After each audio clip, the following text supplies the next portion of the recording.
Accepting the hazards of relationship. And this card, probably written in 2011 or 12 originally. I've just revised it. Inspired by the person, probably inspired by the person in the photo, the late Jack Spencer Savage, who was a genius poet, somebody I mentored, but who ultimately took his life, but he was kind of suicidal before I met him, and he was a hazardous person to relate to, as everybody who knew him well discovered, and as he warned me the day we met, that he had a tendency to act out toward people he was close to, which he certainly did, and yet it was one of the most valuable and inspiring relationships of my life. We discovered the day we met that he was haunted by his own version of the story that haunted me since I first intended to write it in 1978, and it's now finished, called Parallel Journeys. But when Jack moved away from Boulder, part of me was hugely relieved because my life became less chaotic. It was safer to relate to him from a distance in some ways. But at the same time, it was gain and loss because my soul recognized, even though my mind and ego was just like, okay, thank God, now I can get more things done. But but there was this other perception to my soul that no, this is one of the most important relationships of your life. You need to keep this up, and there was a feeling of loss, even though we continued to relate well at a distance and got along better at a distance. It was a hazardous relationship that needed to happen. When we think of the hazards of relationships, we tend to think of the hazards we perceive coming from others. Hurt feelings can cause us to neglect to notice the hazards we create for others. Relationships can be hazardous in both directions, and usually are, but they're often well worth the risks. But we also have to recognize those relationships where it's not worth the hazards too. Abusive relationships and so on. We are the most dangerous animal on the planet. I don't know why I put known, because I don't know how many unknown animals. But anyway, for every person hurt by a wild animal, there are thousands who are hurt by members of their own species. Other people may misunderstand us, exploit us, and abuse us in a million ways, subtle and unsubtle. And maybe that thousands is exaggerated if we include mosquitoes who've killed so many people. But it's a high fraction, it's a high factor these days for those of us who live in countries where people aren't dying of malaria and so on. We should never ignore warning intuitions we have about particular people. What I've found is that anytime there are red flags about someone, it almost always turns out that they're worse than even the red flags forecast. There are obviously exceptions, or maybe we get a bad first impression, but when you get red flags, and I highly recommend, especially women, but everybody, study some Gavin de Becker, and his book, The Gift of Fear, and his YouTube masterclass, especially for women, about how to avoid being victims of violence. And one of the things that he has got a renowned security company behind him. What the research shows that they're almost always pre-incident warning indicators, but people override their intuition. So, for example, elevator doors will open, and there's a large man in the elevator, but maybe let's say it's a person of color, and it's like, I'm getting a warning intuition, but maybe I'm just prejudiced, or whatever. And so they get onto the elevator anyway, overriding their intuition, and now they're in a steel box that no one can hear what's going on with a stranger they got a bad vibe from. That's not a good idea. So We should never ignore warning intuitions we have about particular people. There are many people, of course, we should stay as far from as possible. But then there are other people, and then there are people we didn't get a warning intuition about, but turn out to be a disaster later. And then there are other people where they're hazardous, but you have to have the relationship because they're your kid, or it's just too important a relationship. On the other hand, we may also have an unfair and disproportionate view of the hazards of others. From the point of view of self-pity, we are the innocent waifs trying to make our way in the world while we are being bullied and mistreated by a savage species. Sometimes, however, we have participated in the hazards created by others, and we also tend to underestimate the hazards we create for others. We may set ourselves up for abuse by the other in all sorts of ways, and we're probably inconveniencing and hurting the feelings of others in ways in our blind spots and not seeing that. When hazards occur in consensual relationships, we should first look to ourselves to see how we may have co-created the hazard before our harsh gaze focuses on the other.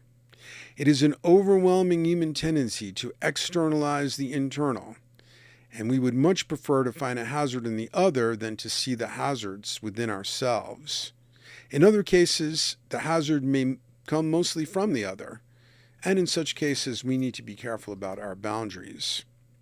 It is relatively rare that we are in a position to evaluate the hazards of a relationship.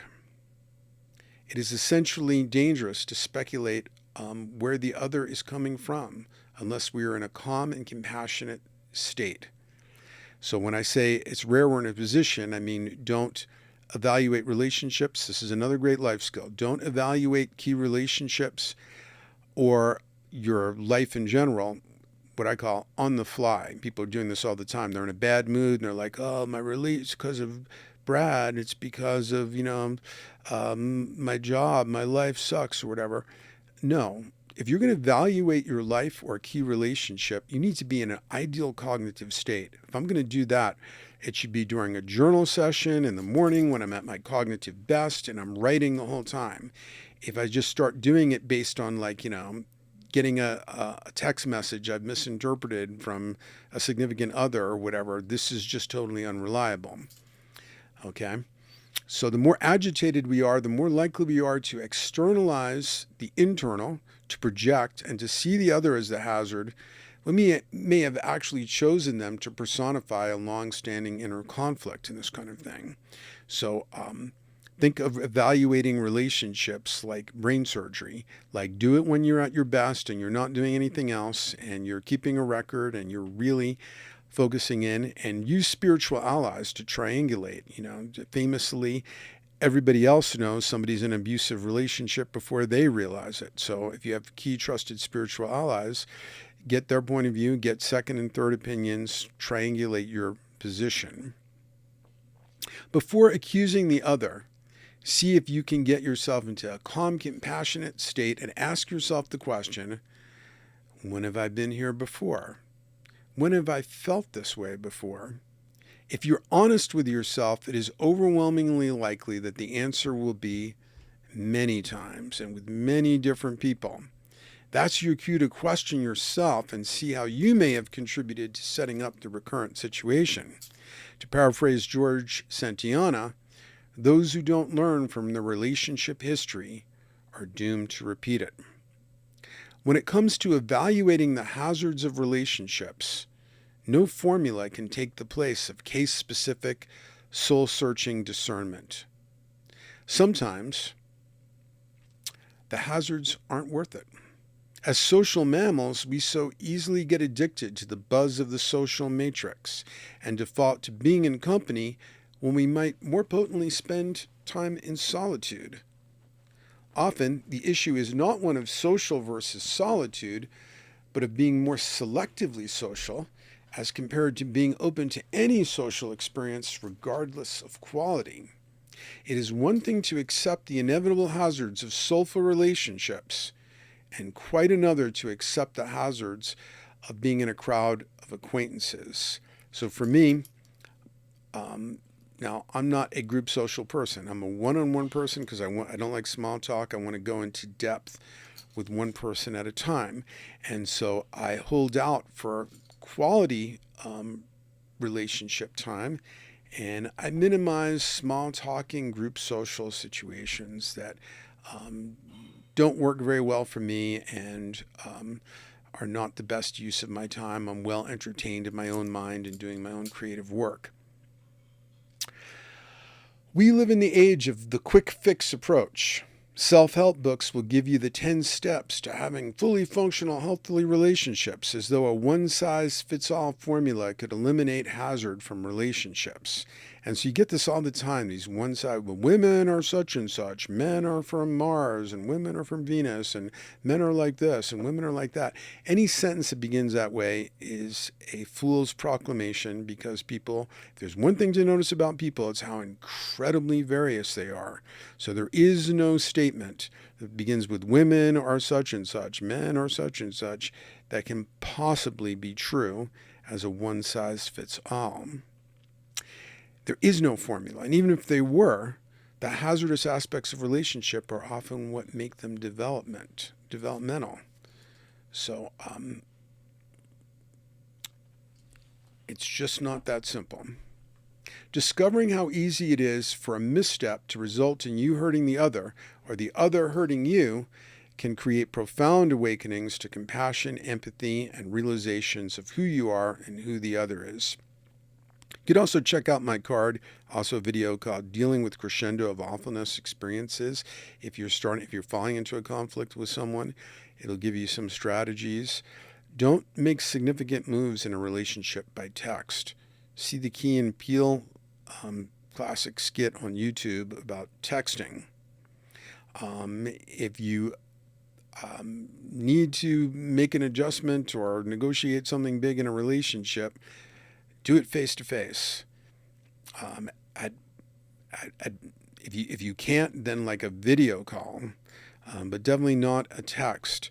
You need to see facial expressions and be able to read tone, and do it when you're at your best, not when you're at your most emotionally agitated.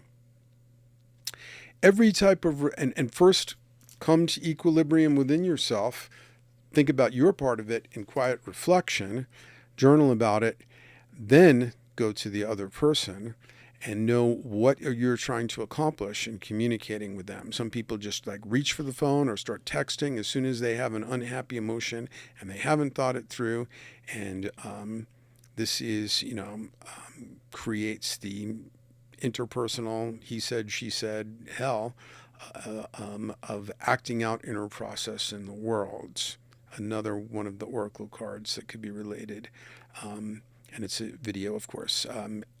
Acting out inner process in the world is what it's called. Every type of relationship carries potential hazards, but romantic relationships are the most classically associated with tragic magic. Narratives about love relationships in many cultures and times are largely about hazard and high tragedy. Think of the stories about love in Greek mythology. Think of Romeo and Juliet, or read a synopsis of any daytime soap. A love story without hazard is an unrealistic and boring love story. Even if you're writing a screenplay about a romance, you must start by answering the question, what is keeping them apart? There must be an oppositional hazardous force, even if it's a rom-com. The two misunderstand or have trouble recognizing each other. Their families, races, or nations are opposed. They are two but become three, and a painful triangle ensues. There are two, but the romantic longing is on one side only. Lovers may be separated by betrayal, misunderstanding, imprisonment, war, mental and physical illness, and death. Whether you look at love stories from Greek mythology, the Bible, Shakespeare, or the latest offerings from Hollywood or Bollywood, you will always find their union opposed by classic hazards. Without oppositional elements, the human psyche does not evolve. Indeed, the soul may long for relationships with high tragic potential. As James Hillman says, the soul pathologizes. The soul may be searching for dark nights of the soul, and may choose or be assigned relationships that will involve journeys into suffering and loss. To have children is to multiply your personal hazard portfolio exponentially. If you're unable to accept great hazards and concerns, don't have children. Potential parents need to understand that they have no control of who comes across the birth portal. When you give birth, you are spinning the wheel of fate. For example, 1% of males and 0.5% of females are psychopaths, and psychopathy is not explainable by parenting styles. You can have every other kid be empathic and one is a psychopath. Psychopathy appears to be a natural genetic variation, and some evolutionary biologists consider psychopaths to be a successful subspecies. I think they're probably right. Also, you should see my document, also YouTube, called Foxes and Reptiles, Psychopathy, and the Financial Meltdown of 2008 to 9. I need to put that in this card. I'm going to make a note of that. Okay. Your child could have a sexual, if you have a psychopathic child, they would still deserve parenting. Not all psychopaths, people don't understand that, they're not all violent maniacs. Not all psychopaths are sociopathic. They're more likely to be, but they may not be. They could be a top flight surgeon who, gets their love of risk and through high risk surgeries, and they may be very good at it. The profession that tests out highest in psychopathy are CEOs. A psychopathic first responder may be more likely to save your life because they like risk and danger. Some psychopaths find very socially useful lives. So you got to work with who your child is, not who you wanted them to be.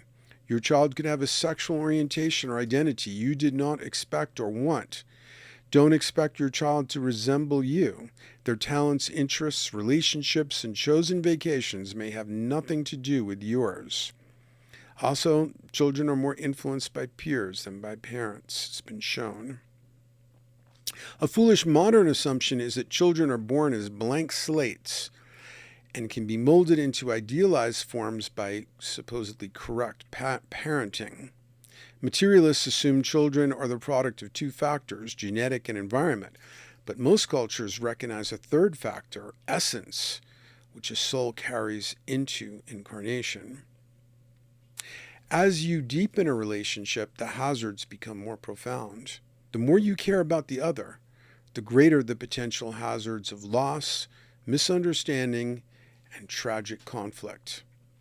To enter a relationship with someone is to accept being subject to fates not within your control. Relationship is a third entity. Between two people is a third entity, and its life cycle is not necessarily controllable and almost certainly not controllable by either one, though people will act as if it were. Relationships can be destabilizing and create higher highs and lower lows. When two are deeply connected, the odds that at least one person will be in a bad mood multiply. So things can become more mood unstable that way. Similarly, the odds that an accident or illness will befall at least one, or that some unexpectedly good thing will happen to at least one, multiply. If you're willing to accept hazard, if you're not willing to accept hazards, don't have romance.